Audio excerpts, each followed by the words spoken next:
విశ్వాసాలు దైవంతో మమేకమైన దేశం మన భారతదేశం. కోట్లాది మంది భక్తులను, సాధువులను మరియు సాధకులను ఏకం చేసే ఒక అసాధారణమైన ఉత్సవం కుంభమేళా. ఇది మానవ చరిత్రలో అతి ప్రాచీనమైన ఒక ఉత్సవం. అందుకే ఈ పండుగను యునెస్కో సైతం కల్చరల్ హెరిటేజ్గా గుర్తించింది. అయితే ఈ కుంభమేళా ఎందుకు ప్రత్యేకమైనది?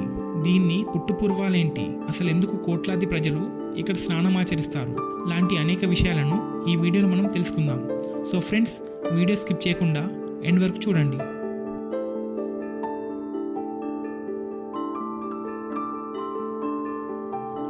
కుంభమేళా అనేది అనేక మంది హిందువులు ఒక ప్రాంతానికి సంస్కృతిపరమైన కార్యక్రమాల కోసం చేరుకునే యాత్ర ప్రదేశ జాతర. సాధారణ కుంభమేళా ప్రతి 4 సంవత్సరాలకు ఒకసారి జరుగుతుంది. అలాగే అర్ధ కుంభమేళా ప్రతి 6 సంవత్సరాలకి హరిద్వార్ లేదా ప్రయాగ్లో జరుగుతుంది. పూర్ణ కుంభమేళా అనేది ప్రతి 12 సంవత్సరాలకు ఒకసారి ప్రయాగ్, హరిద్వార్, ఉజ్జయిని, నాసిక్లలో జరుగుతుంది. 12 పూర్ణ కుంభమేళాలు అయిన తర్వాత, అంటే 144 సంవత్సరాలకు ఒకసారి అలహాబాద్లో మహాకుంభమేళా నిర్వహించబడుతుంది. జనవరి 2007 చివరిలో ప్రయాగ్లో 45 రోజుల పాటు జరిగిన అర్ధ కుంభమేళాలో సుమారు 17 మిలియన్లకు పైగా హిందువులు హాజరయ్యారు. అయితే అన్నింటికంటే పవిత్రంగా భావించే మకర సంక్రాంతి అయిన జనవరి 15 ఒక్క రోజే 5 మిలియన్లకు పైగా హాజరయ్యారని ఒక అంచనా. 2001లో జరిగిన చివరి మహాకుంభమేళాకు దాదాపు 60 మిలియన్లకు పైగా ప్రజలు హాజరయ్యారు. ఇప్పుడు కుంభమేళా ఎలా ఆవిర్భవించిందో తెలుసుకుందాం. కుంభ అనేది కుండకు సంస్కృతంలో సమానమైన అర్థం గల పదం.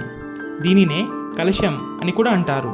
భారత ఖగోళ శాస్త్రం ప్రకారం కుంభం అనేది ఒక రాశిని కూడా సూచిస్తుంది. ఈ రాశిలోనే ఈ పండుగను నిర్వహిస్తారు. మేళా అంటే కూటమి, కలయిక లేదా జాతరగా భావించవచ్చు.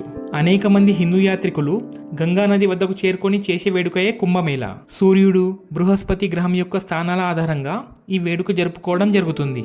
సూర్యుడు బృహస్పతి సింహరాశిలో ఉన్నప్పుడు ఈ కుంభమేళను నాసిక్లోని త్రయంబకేశ్వర్లోను, సూర్యుడు మేషరాశిలో ఉన్నప్పుడు హరిద్వార్లోను, బృహస్పతి వృషభ రాశిలో, సూర్యుడు మకర రాశిలో ఉన్నప్పుడు కుంభమేళను ప్రయాగ్లోను, బృహస్పతి సూర్యుడు వృశ్చిక రాశిలో ఉన్నప్పుడు ఉజ్జయినిలోనూ నిర్వహించడం జరుగుతుంది.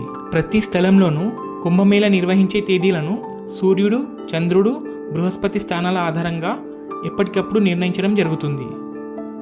హిందూ పురాణాలను గమనిస్తే పురాణ గాథలలో కుంభమేళాకు సంబంధించిన ప్రస్తావన కనిపిస్తుంది. పురాణాలను పరికిస్తే దేవతలు తమ శక్తిని పోగొట్టుకొని దానిని తిరిగి పొందడం కోసం అమృతాన్ని సంపాదించాలని క్షీరసాగర మదనానికి పూనుకుంటారు. దీనికి గాను వీరు అమృతం లభించాక చెరిసగం తీసుకోవాలనే ఒప్పందంతో తమ శత్రువులైన అసురులను సహాయం కోరుతారు. అయితే అమృతాన్ని కలిగి ఉన్న కుంభం కనబడగానే పొట్లాట మొదలవుతుంది. 12 రాత్రింబవుల పాటు దేవతల రాక్షసుల మధ్య యుద్ధం జరుగుతుంది. ఈ యుద్ధ సమయంలో మహావిష్ణువు ఈ అమృత కుంభాన్ని తీసుకుని వెళ్తుండగా ప్రయాగ్రాజ్, హరిద్వార్, ఉజ్జయిని మరియు నాసిక్ త్రయంబకేశ్వర్లో అమృతపు బిందులు చిలకరించాడని నమ్ముతారు. గంగా నది స్నానం ఆచరించేందుకు 1998లో హరిద్వార్ కుంభమేళాలో 10 మిలియన్లకు పైగా ప్రజలు హాజరయ్యారు. 2001లో ప్రయాగ్లో జరిగిన కుంభమేళాకు మొత్తం దాదాపుగా 60 మిలియన్ల మంది హాజరు కాక దాదాపు 1 మిలియన్ పైగా ప్రజలు ప్రపంచమంతటా ఉన్న ఇతర దేశాల నుండి హాజరు కావడం జరిగింది. ఆయా గ్రహస్థితుల ఆధారంగా జరిగే ఈ అరుదైన మేళా 12 సంవత్సరాలకు ఒకసారి మాత్రమే నిర్వహించడం జరుగుతుంది.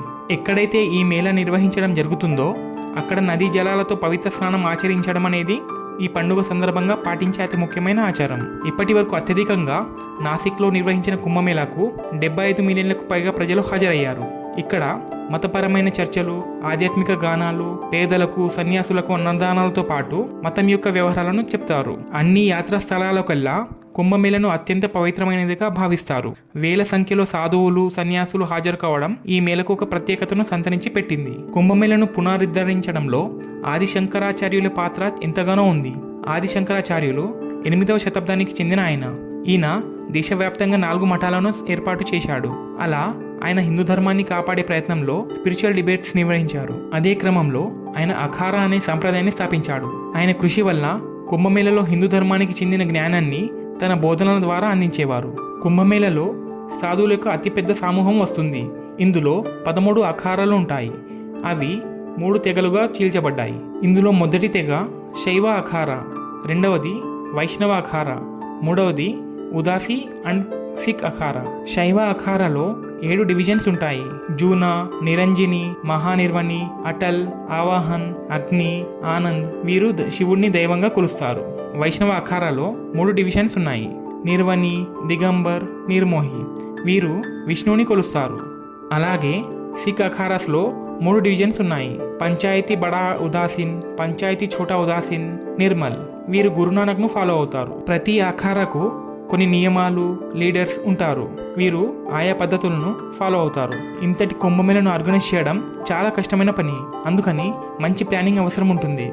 ఎందుకంటే ఇందులో కోట్లాది మంది భక్తులు హాజరవుతారు. వీరిని మేనేజ్ చేయడం అనేది చాలా కష్టమైన పని. అందుకని యూపీ ప్రభుత్వం ఒక టెంపరీ సిటీని కడుతుంది. ఇందులో రోడ్స్, బ్రిడ్జెస్, టాయిలెట్స్, హాస్పిటల్స్ లాంటి మౌలిక సదుపాయాలను ఏర్పాటు చేస్తుంది. సో ఫ్రెండ్స్, ఇది కుంభమేళ గురించి.